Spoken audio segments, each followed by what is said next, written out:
There are a lot of different options for finding research and including citations in a paper. And Microsoft Word provides some features, and under some circumstances, those would be the best one to use.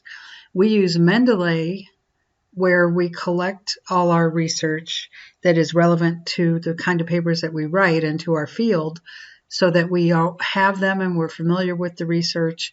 We've got them at our fingertips. But if you're writing about something that you haven't necessarily already researched and you don't have a research database, the features of Microsoft Word can be very handy. Let's take, for example, here, let's say you're writing a grant proposal and you're going to write about how you're going to provide social emotional learning activities as part of the grant. And you get extra points if you include citations to show that what you're doing is informed by research or best practices. And you don't have a research base for this in your Mendeley. So let's use some of the features of Microsoft Word so that we can add research. And tick-tock, whenever you are writing a grant, the clock is ticking and you barely have any time. So this can be really handy.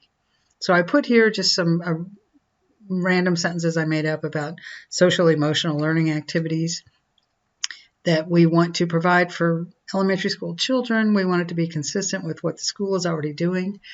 So here on the menu in Microsoft Word, there is a References tab. So let's go here to References, and Research is one of the groups here on the ribbon.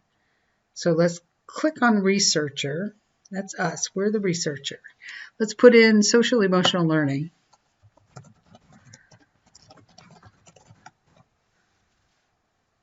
And what it does, it searches for books, journal articles, and websites, and you can choose if you want just one of these groups. Let's go ahead and take them all and look for citations that we can put in our grant proposal that will inform us. We can read the abstracts. You can click and get the whole paper. It will help us plan a program that's actually consistent with best practices that the research informs us about, and also give us citations. Let's see. Let's choose this one. And you can read the whole abstract here.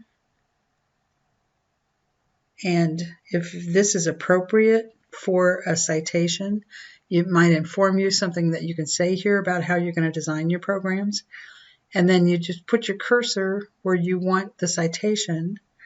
Up here, choose your style. I've got APA because it's the default because it's alphabetically first, but APA also happens to be what most education papers and grants require. Got your cursor in there and just click on Add this source as a citation.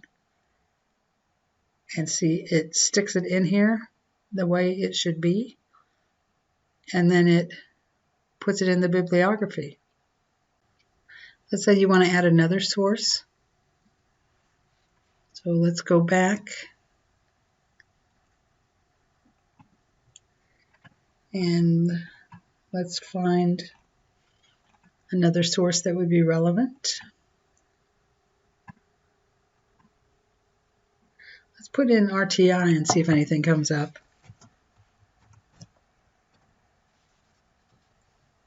Oh, look at that.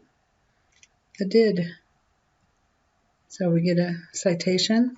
You would want to read this and talk about what it informed you about. And then let's add this citation here.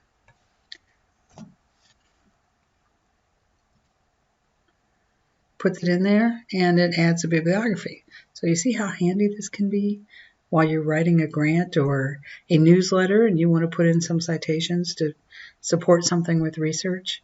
So much easier.